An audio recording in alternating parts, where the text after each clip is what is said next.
Hey y'all, welcome back to my channel. I'm Teresa and I feel like garbage today. So I'm just here at my desk with my tea.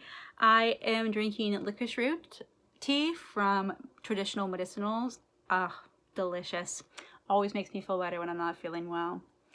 And yeah, I got no makeup on, but you know what? You're not here for my face, you're here for the books, so let's get into it. Though, before we get started, I would like to say if you have not yet subscribed or follow me on social media, please make sure you do that. The links are down below, the subscribe button, all that. You know the drill. I would really appreciate it if y'all would do that, as I am getting close to 50 subscribers and that is so exciting to me. So if you like this video and would like to join me on my bookish journey, then please subscribe. Also, I know this video is up late compared to what I normally post videos, but because I have been sick, I have not been able to get this up when I wanted to, and I really want to get this video up on Leap Day. So since it's still technically Leap Day, this video will be posted then, even though it'll be late at night. Most of you probably will not see it until March 1st, but you know what? That's okay, because at least I know for myself, I posted it on Leap Day and that just makes me feel better. So this is created by Amy Myers and Heather over at Melted Books. I will link their videos down in the description box, as well as the questions and all that, in case you are interested in taking part in this tag as well. So, question number 1 is an extra day. What is one book that brought a little extra? Okay, this book, I'm telling you, is freaking amazing. I loved this book. It was a 5-star read for me, and that is The Dead House by Dawn, cannot say her last name, I apologize, but you can see it here. This book was so extra, you guys. Like, okay, though I gotta preface this by saying that it was the audiobook. The audiobook was so extra. I don't know if the physical book, I would have liked it as much or rated it as highly. It's very possible I would have, but I really think that the way that she writes her books are like made for audio. Like I really think, well, I think you should like probably read along as you're listening to audio, because it just makes the experience like that much better. Because they're mixed media, they have like police reports, and at least this one did, police reports, psychiatry reports, newspaper clippings, video excerpts, diary, journal entries, like all sorts of fun stuff. And the audiobook was so, oh my gosh, it was so good. It was a creepy as heck book, but like in the best way. There's sound effects, there's a full cast, there's just it just like music. It's wonderful. I loved it so much. This book is basically about a girl who has, actually it's about 2 girls who live in one body. One is awake during the day and one is awake during the night. They only ever come out or are present in said body during those times.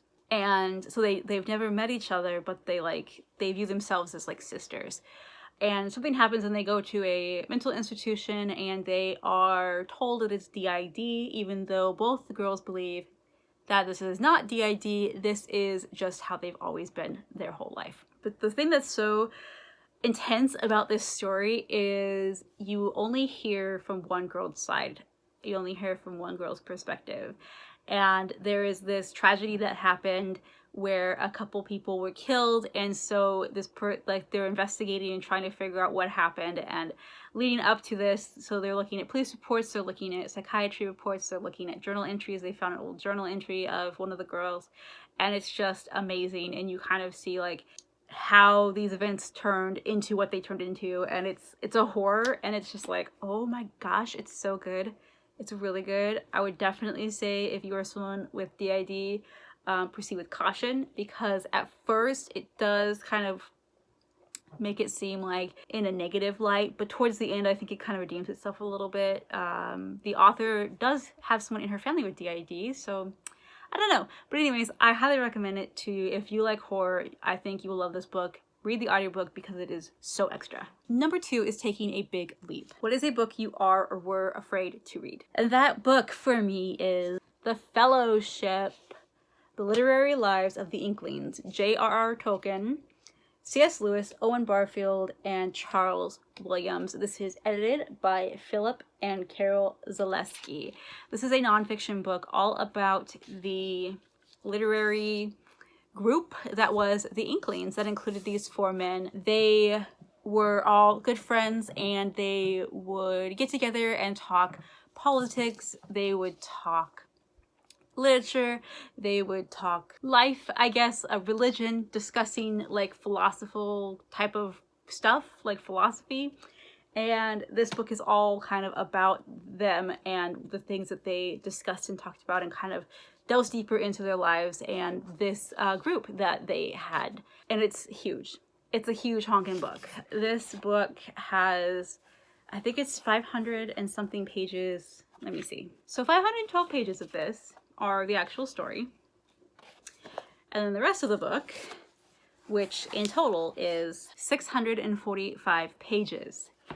Yeah, the rest of it is notes, bibliography, acknowledgments, index, all that kind of stuff, because this is a nonfiction book. But this is a honker. I mean, yeah. And I do think that this book, because it is nonfiction and it delves into the lives of these brilliant, brilliant men from history, that it will be a dense read, and it will be one that I would definitely love to annotate. But that means that I'm going to have to take the time to sit down and like study this book. I do not think this is a book that I will just be able just to read on a whim and, you know, get as much out of it as I would if I was to actually sit down and like really dive into this book. And that intimidates me a lot. So this has been on my shelves for many, many years. This book was written in 2015, and I got it pretty much brand new. So yeah, it's just been sitting there as a display on my shelves because it's beautiful, and I mean it's huge. It doesn't really fit on my shelf. Anyways, but yeah, this is a book that still intimidates me, and I hopefully we'll get around to it someday. Number 3 is Every 4 Years. What is the 4th book you've read this year? And for me, that was The Everlasting Rose by Danielle Clayton. This is the sequel to The Bells. I gave this book a 3 stars. I liked it, but I thought the first book in the series was much better. I read it directly after I finished The Bells because The Bells was so good. And The Bells is basically about a world where people are born ugly, gray skin, like red eyes, straw for hair, just like ugly, ugly people. And the bells are a gift from the goddess. They grow in flowers, and they are beautiful, and they have the power to manipulate like molecules, I guess, and turn people beautiful for a time. And this book really deals with society and like inner beauty versus outer beauty and all that sort of thing. I loved it. I think they were great. Again, The Everlasting Rose wasn't as good, I don't think, but it was a good continuation of the story, and I did like where it ended. Number 4 is 366 Days in a Year. Looking at your 3rd shelf, name the 6th book on that shelf, and then the 6th book after that. So I have multiple bookshelves, and the way I just basically picked it was I picked like my main bookshelf. I just went and chose from that one, so it's like that's where most of the like my main books are, I guess. I don't know. I'm gonna do a bookshelf tour soon so you can see what I'm talking about. But anyways, yeah, that bookshelf. And on the 3rd shelf of that is my adult novels. The 6th book in is Life to Air by Jeffrey L. Diamond.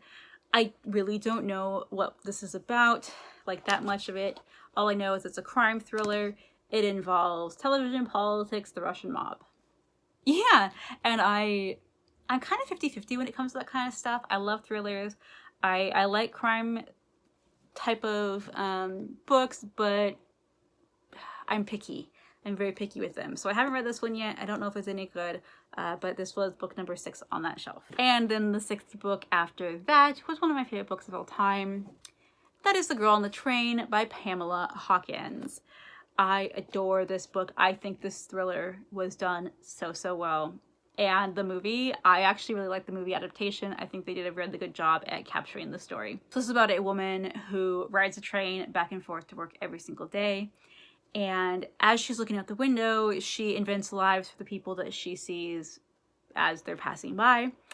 And there's this couple that she sees that she thinks are like the perfect couple, and she starts to imagine that she knows them. She creates like this whole life for them in her head. Well, one day she's on the train and she sees something that she can't quite ignore, and it turns out there's a police investigation. And some things start happening that she's like, oh my gosh, I think I need to go to the police. So she goes to the police, but the thing is, she doesn't actually know these people. She just thinks she does, and she thinks she saw something, but the police don't really believe her. So she inserts herself into this investigation in a really crazy way, and you kind of, as you're following this story, you're like, there's all these twists and all this stuff that's happening, and it's like almost unreliable narrator in a way. It's such a good book. I absolutely loved how she ended it. I thought she did a great job. So if you have not read this one yet and you are a thriller fan, I definitely recommend picking up The Girl on the Train. Number 5 is Leaping Ahead. Name 4 books you want to read by the next leap year, or alternatively, name something on your bookish bucket list that you want to complete by the next leap year. There are way too many books to name, just 4 that I want to read. So I'm going to go with the bookish bucket list. That's kind of a tongue twister. Ted Dekker is my favorite author of all time, but I have not read all of his books. He's written close to 50 books, I believe, but I've only read maybe half. And it doesn't seem like much. It's like, okay, 25 more books to read, but with all the other books that I have to read, I don't know if I'm going to get them done and read by next leap year. Not to mention the fact that if he comes out with more books between now and then, I'll have to add those to the list too. But yeah, that is something I would love to do by next leap year, is say that I have read all of Ted Dekker's books that he has ever published, because I don't really feel like I can say that he's my favorite author unless I have read all of his books, and yeah, it just doesn't seem fair. Number 6 is Leapfrog. Name a book with green. Name a book from your TBR that has green on the cover. And I'm choosing the book Dreamwood by Heather McKay. This is, well, as you can see, there is so much green on this cover. It's gorgeous. You have moss, you have vines, you have ferns. Yeah, this cover I think is just so crazy beautiful. This book is about a young girl who is away at boarding school because her father is a world-renowned paranormal investigator.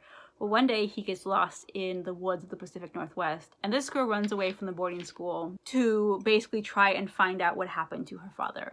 This is a middle grade novel, and I live in the Pacific Northwest, and so any book that takes place here, I'm always excited to pick up. This is on my list of 20 books I want to read in 2020, and so I'm hoping to be able to get to this one pretty soon. Number 7 is Bad Luck. What bookish thing do you steer clear from?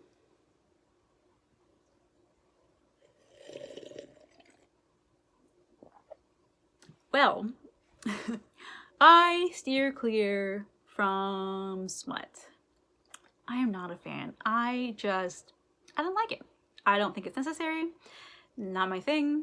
And I'm not talking about like in non-romance books, okay? Because, I mean, romance books, that would make sense if that's in there. But I'm talking about like non-romance books that have romance plots. Just why? Why are you putting this smutty stuff in there? I don't need it. I don't want to read it. That's not what I'm here for. If I want to read that, I'll go read romance. Okay? But anyways, that's just not my thing. I'm just not a fan of it. And I'm not a fan of the romance genre either, to be 100% honest. I don't mind when there's romance in a book. I just don't like the super smutty stuff. Like, I don't read erotica. Never will. And yeah, it's kind of sad to me though, because one of my favorite genres is like paranormal books. And almost all adult paranormal books have smut in them. And I'm just like, why do you do this to me? Why do you do this to me? I know some people absolutely love that kind of thing. And if that's, if you do, that's great. But I don't. So yeah, I just try and stay far away from any book that has that sort of thing in it. Okay, and the very last question is, or I guess prompt, is number 8, and that is to tag 4 booktubers who do this tag. So the 4 people that I'm going to be tagging are Elle from Hello Book Kitty. I'm not sure if you would be willing to do this or not, because I don't think you've done a tag video yet. But if you'd like to, you are tagged. Michael Nip, I don't know if you've been tagged yet, but if you have, now you absolutely have to do this tag because you've been tagged more than once. And if you haven't, you should still do this tag anyways because it's a fun one. I'm also going to tag Rachel over at Booktube because I know she does tags. I don't know if she watches my videos, but I'm tagging her anyways, and I know that she likes tags and I love watching her tags, so I'm going to tag her for this. The last person I'm tagging is Jessica May.